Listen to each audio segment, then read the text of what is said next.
తాకట్లో ఉన్న బంగారాన్ని విడిపించి ఆ రోజున మార్కెట్ ధర కట్టి మిగిలిన డబ్బును మీకు అందిస్తుంది కొమ్మూరి గోల్డ్. క్లోజ్ ఫ్రెండ్స్ ఇద్దరు పెళ్లి గురించి ఆలోచించట్లేదండి. ఎవ్రీడే ఆలోచిస్తాం, ఎవరు దొరకట్లేదు. నిజంగా ఆలోచిస్తున్నారా? ఆలోచిస్తామండి, ఎందుకంటే మా ఇంట్లోనే చాలా సక్సెస్ఫుల్ రిలేషన్షిప్స్ ఉన్నాయి. అంటే నాన్నమ్మ గారి, కృష్ణ గారిది ఇటు చూస్తాం, ఇంట్లో ఆంటీస్ వాళ్ళు. Ultimately what ever any life ఒక రిలేషన్షిప్లోనే ఎండ్ అవుద్ది. అండ్ ఎగ్జాంపుల్స్ ఉన్నాయి. So I always believed in a good family. What ever you do out side, మనం బయట ఏం చేస్తామో దట్ ఈస్ కంప్లీట్లీ డిఫరెంట్. అది వదిలేసి ఇంటికి వచ్చాక, అప్పుడు చెన్నైలో ఒక అట్మాస్ఫియర్ ఉండేది. ఇంటికి వస్తే అది ఒక safe space, nothing can enter. అది ఇప్పటికే ఐ క్రేవ్ ఫర్ ఇట్. ఇప్పుడు చాలామంది లేరు లైఫ్లో, బట్ ఆ atmosphere it is, I feel it is నా responsibility to create that for the future generation. అంటే ఒక మ్యారీడ్ లైఫ్ గురించి మీకు మంచి అవగాహన ఉంది, అర్థమవుతుంది మీ మాటల్లో. బట్ ఎందుకు అటువైపుగా, అంటే రీజన్, అంటే పర్టికులర్ రీజన్ అండి? నచ్చిన అమ్మాయి దొరకట్లేదా? Right place at the right time అంటారు కదండి. టైం రాలేదా? ఆ టైమింగ్ కుదరలేదు లైఫ్లో ఎప్పుడు. ఎయిదర్ రాంగ్ అమ్మాయిలను కలవడము, ఆర్ వాళ్ళు రాంగ్ పర్సన్ నన్ను కలిసారేమో. ఇంట్లో తప్పు గిప్పు లేదు, కానీ కంపాటబిలిటీ కుదరకపోవడం వల్ల. అండ్ ఎలా చెప్తాను, ఫస్ట్ 20 to 30 పాపం ఒక అమ్మాయి కోసం వెయిట్ చేశాను. ఆ అమ్మాయి తిరిగి కూడా రాలా, పెళ్లి చేసుకుని వెళ్ళిపోయింది. సో ఆ మోస్ట్ ప్రైమ్ ఇయర్స్ నేను ఇంకే అమ్మాయిని చూడలేదు. ఆ 30 years తర్వాత ఏంటన్నా ఇంత వీపీగండి అయిపోయానా అని అనుకున్నాను నేను. So after that mind set change అయింది. సో నా first relationship was after my 30s.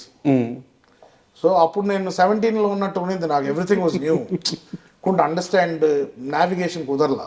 So కొన్ని వర్కౌట్ అవ్వాలి రిలేషన్షిప్స్. బట్ నాకు తెలిసినంత వరకు, నేను కనుక్కున్నంత వరకు నేను అడుగుతున్నాను, ఆరెంజ్ సినిమా ఉంది కదా, orange movie, orange Ram Charan గారు. అవునవును, మీ లైఫ్ అని చెప్తారు చాలా. యాక్చువల్లీ సరిగ్గా గుర్తులేదు ఆ సినిమా నాకు.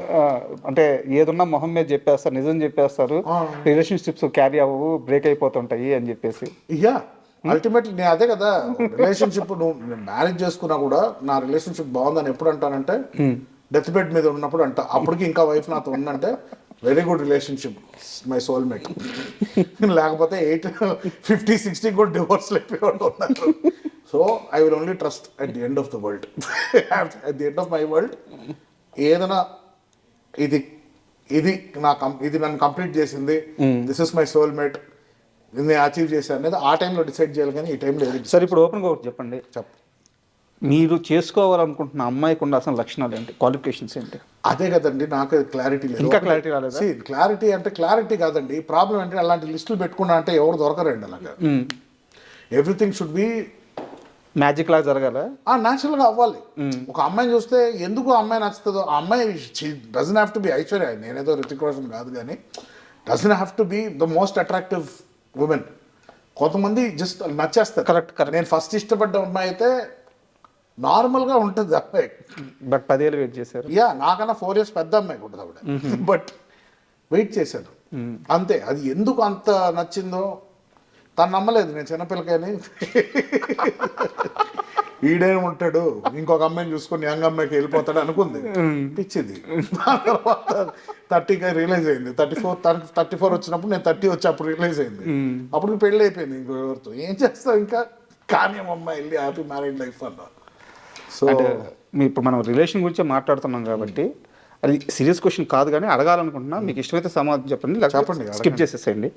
ఇప్పుడు నాన్నగారి పర్సనల్ లైఫ్ గురించి నేనేం మాట్లాడినా అది వ్యక్తిగత చాయిస్. బట్ ఇప్పుడున్న ఆ రిలేషన్లో పవిత్ర గారి అసోసియేషన్ ఎలా ఉంటుంది? అంటే మీ ఫ్యామిలీ మెంబర్ అయ్యారు, సో మీ నాన్నగారితో ఎలా ఉంటున్నారు, మీతో ఎలా ఉంటున్నారు, ఫ్యామిలీ మెంబర్కి ఎలా కలిసిపోయారు, ఇప్పుడు అంతా కంఫర్టబుల్గా ఉన్నారా? She's fantastic human being. నాకు అంటే వస్తుంటారు, రెగ్యులర్గా కలుస్తుంటాం. షీఈస్ ఆల్వేస్ వెరీ, ఎప్పుడు అందరిని పలకరిస్తారు, అందరితో కూర్చుంటారు, ఎలాంటి ఇది లేదు. She is a very happy go lucky woman. Okay, I feel డాడ్కి కరెక్ట్ మ్యాచ్ అని నా ఫీలింగ్. ఐ ఫెల్ట్ బికాస్ ఆయన కూడా కామ్గా ఉంటారు ఆవిడ ఉన్నప్పుడు. So I think after 50+ years is calm. So I think it's a good sign.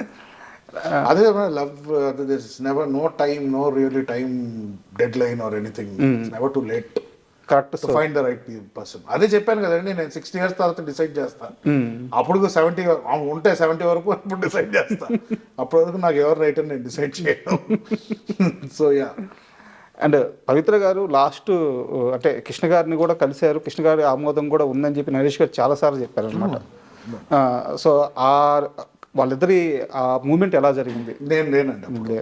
But one thing ఏంటంటే నిర్మల గారు కానీ కృష్ణ గారు కానీ ఏ డాడీ ఏమి డెసిషన్ తీసుకున్నా చాలా వరకు సపోర్ట్ చేసేవారు.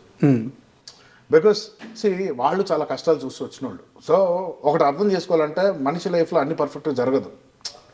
ఒకటి దానికి కట్టుబడిపోయి మనం యాంకర్ అయిపోయి అక్కడే ఉంటామా, ఆర్ ఆప్షన్ ఉంది ఏమైనా చేసుకుంటావా, you want make something good of life, today is happy. Correct. ఎవరు కంప్లైంట్ చేయడానికి ఉంది ఇప్పుడు? But that's the whole point అండి. అందరిని సాటిస్ఫై చేయలేము. కరెక్ట్. బట్ అందరూ చెప్పేది ఒకటే, నీ సంతోషాన్ని ఎత్తుక్కో అంటారు. నీ సంతోషం ఎత్తుకోవడానికి 2-3 డిసప్పాయింట్ అవ్వాల్సి వస్తుంది తర్వాత. అందరి లైఫ్లో ఉంటుంది. ఎవరు 100% అందరినీ సంతోష పెట్టలేరు కదా. Correct. So ultimately first what you feel matters.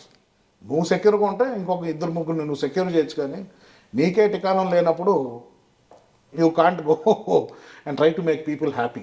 So Naresh గారి లైఫ్ మొత్తం చూస్తే అంటే అంత ఎక్స్పీరియన్స్ లేదు, కానీ నేను గమనించినంత వరకు ఆయన ఆనందాన్ని ఎత్తుక్కుంటూ పోతుంటాడు వర్క్లో కానీ తన లైఫ్లో కానీ.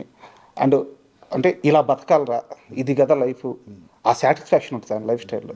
మీ నాన్నగారి లైఫ్ నుంచి ఏమైనా తీసుకోవాలంటే, ఏమైనా నేర్చుకోవాలంటే మీరు కోరుకునేది ఏంటి? నేను కోరుకున్నా కూడా అవ్వదండి అది.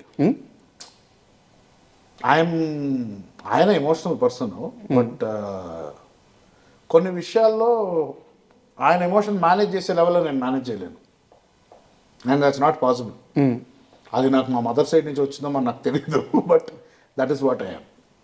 సో ఆ లెవెల్లో ఆయన కొంచెం ఎఫిషియన్సీ ఇంకా ఎక్కువ ఉంటుంది. ఎమోషన్స్ని ఆయన కొంచెం పక్కన పెట్టైనా కూడా he can finish some tasks. But నాకు కొంచెం నేను ఎమోషనల్ పర్సన్ని నేను. సో కొన్ని డెసిషన్స్ తీసుకునేది లాజికల్గా ఉండవు, but that will give me different results.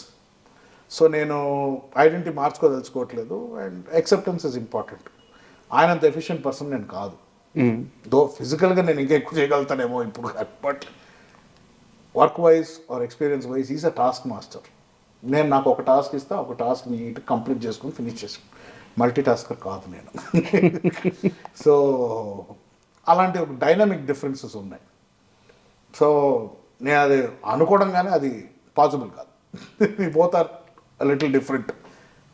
మా operation the way we operate are different.